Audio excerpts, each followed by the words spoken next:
안녕하세요. 저는 다큐 A팀의 발표를 맡게 된 19학번의 장지원이라고 합니다. 네, 여러분, 발표를 시작하기 전에 제가 한 가지 여쭤보고 싶은 것이 있는데요. 여러분 혹시 탐정이라는 직업에 대해서 잘 알고 계신가요? 네, 아쉽게도 답변은 드릴 수가 없지만 잘 알고 계시는 분들도 있고 또 모르는 분들도 있을 거라고 생각합니다. 하지만 제가 한 가지 장담할 수 있는 것은 탐정은 여러분이 생각하는 것보다 훨씬 더 많은 일들을 하고 있고 우리 사회에 없어서는 안 될 아주 중요한 직업이라는 겁니다. 네, 이것이 저희의 기획 의도인데요. 네, 저작권으로 인해 노래는 여기까지만 듣도록 하고요. 네, 실제로 대한민국은 올해 7월까지만 해도 탐정이라는 명칭조차 금지되어 있어서 사용을 할 수가 없었지만 올해 8월 5일부터 탐정이라는 직업이 인정받게 됩니다. 하지만 4개월이라는 시간이 흐른 지금도 여전히 탐정에 관한 어떠한 제도도 정비되어 있지 않아서 사람들의 혼란은 점점 커지고 있습니다. 그래서 저희는 이러한 문제점을 파악하고 탐정은 무슨 일을 하는지 또 왜 필요한지 또 앞으로의 탐정은 어떤 방향으로 흘러가야 할지 등을 알리고 싶어서 이러한 다큐멘터리를 기획하게 되었습니다. 네, 저희 다큐멘터리 나는 대한민국의 탐정입니다는 MBC에서 금요일 오후 9시 50분부터 70분간 스페셜 다큐멘터리로 방영을 할 예정이며 나레이션은 명탐정 코난의 조연으로 활약한 적이 있고 여러 다큐멘터리의 성우 경험이 있는 권성혁 성우님을 선정을 했습니다. 네, 다음은 제작 방향입니다. 첫 번째, 저희는 공권력이 닿지 않는 불가피한 사건들과 피해자들을 보여주며 탐정이 필요할 수밖에 없는 진짜 이유를 이야기하려고 합니다. 그리고 두 번째, 저희가 이 다큐멘터리를 준비하며 가장 많이 들었던 질문이 흥신소와 탐정의 다른 점이 무엇이냐는 거였는데 이 부분에 대한 답과 탐정이 무엇이고 또 무슨 일을 하는지에 대해서 소개를 하려고 합니다.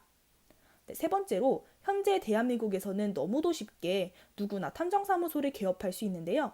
27개의 자격증 중 발급되지 않는 자격증 수와 함께 현재 탐정제도의 문제점을 알리고 마지막으로 신고제와 공인탐정제에 대해서 이야기를 하며 앞으로 우리나라는 어떤 제도로 나아가면 좋을지 방향성을 제시하고자 합니다.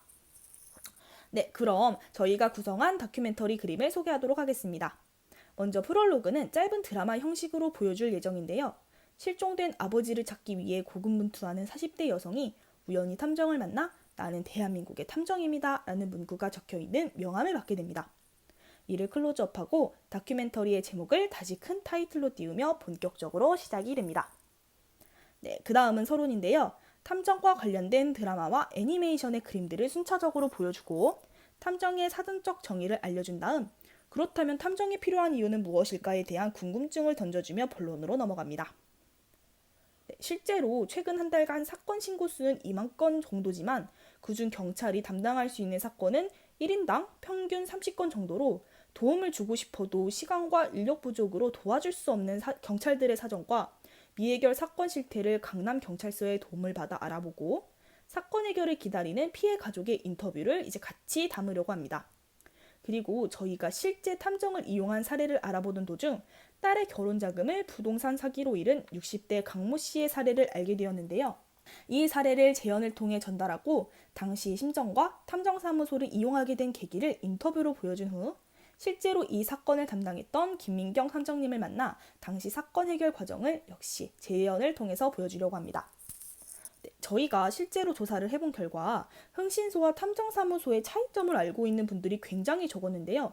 이를 길거리 투표를 통해서 보여주고 동국대와 탐정 전공을 동국대에서 탐정 전공을 담당하고 있는 강동욱 원장님을 만나 탐정은 흥신소와 달리 법의 보호 안에서 합법적으로 조사를 한다는 차이를 전달하려고 합니다. 네, 그리고 앞서 말했듯이 탐정은 2020년 8월 5일 신용정보법 개정으로 합법화가 되었는데요. 이를 이야기하며 합법화 후 가능해진 것들은 무엇인지에 대해서도 이야기를 하려고 합니다. 그리고 탐정이 합법화되기 전부터 탐정에 대한 찬반 여론은 다양했는데 탐정 합법을 반대하는 대한변호사협회의 입장과 찬성하는 경찰 측의 이야기를 정화녹음 파일로 전달을 하고 당시 찬성 여론이 더 많았다는 사실을 그래프를 통해서 보여주려고 합니다. 네, 그리고 탐정 합법 반대 측 입장에서 불법적으로 활동을 할 위험이 있다는 우려와 달리 현재 합법적으로 사건을 해결하고 있는 여러 탐정 중에서 임명수 탐정님을 찾아가 탐정이 어떤 식으로 사건을 해결하는지를 현장 그림을 담아내고요. 네, 그리고 우리나라에서도 탐정 양육을 위한 여러 탐정학과와 탐정협회가 있다는 것, 그리고 드론을 이용한 실종자 찾기나 몰래카메라 탐지 등 실무적인 내용을 배우는 이제 이 학교의 학생들의 모습도 같이 보여주려고 합니다. 그리고 이 표를 보시면 알겠지만 현재 우리나라에 등록된 27개의 탐정 관련 자격증 중에 실제로 발급이 되는 자격증은 겨우 4개뿐이라고 합니다.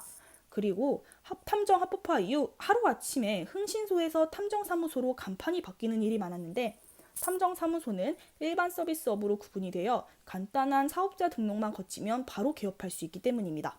이러한 문제점을 자격증 기관에 직접 전화를 하고 담당 세무처에 찾아가는 등의 그림으로 보여주려고 합니다. 네, 그리고 그 다음으로 그동안 다른 나라는 어떤 식의 탐정 제도를 시행했는지 일본의 신고제와 미국과 싱가포르의 허가제를 통해 알아보고 마지막으로 대한민국의 탐정 관련 법과 제도가 빠르게 정비돼야 하고 이는 우리의 가장 중요한 과제임을 알리며 다큐멘터리를 마무리 지으려고 합니다. 네, 여기까지가 저희가 구상한 내용이고요. 마지막으로 저희 다큐의 클로징 멘트를 인용하며 발표를 마치고 싶은데요. 어떤 사실을 알아내는 조사 행위는 죄가 아니고 다만 조사하는 방식에 따라 이것이 불법인지 아닌지가 결정됩니다. 공권력이 닿지 않는 사각지대라는 말이 지금은 멀게 느껴질지 몰라도 누가, 언제, 어떤 상황에 놓일지는 아무도 모릅니다. 그런 당신에게 마지막 열쇠가 될 수 있는 게 저희는 탐정이라고 생각하는데요. 그런 탐정이 지금 합법화가 됐지만 보시다시피 탐정 제도는 아직까지도 많이 불안정한 상태입니다. 우리가 힘들고 막막한 상황 속에서 효과적이고 또 합법적으로 도움을 받기 위해선 탐정 제도를 어떻게 잘 정착시키고 공익적으로 운영할 수 있을지 관심을 가지는 게 정말 중요하다고 생각합니다. 지금까지 저의 발표를 들어주셔서 감사하고요. 이상으로 발표를 모두 마치도록 하겠습니다. 감사합니다.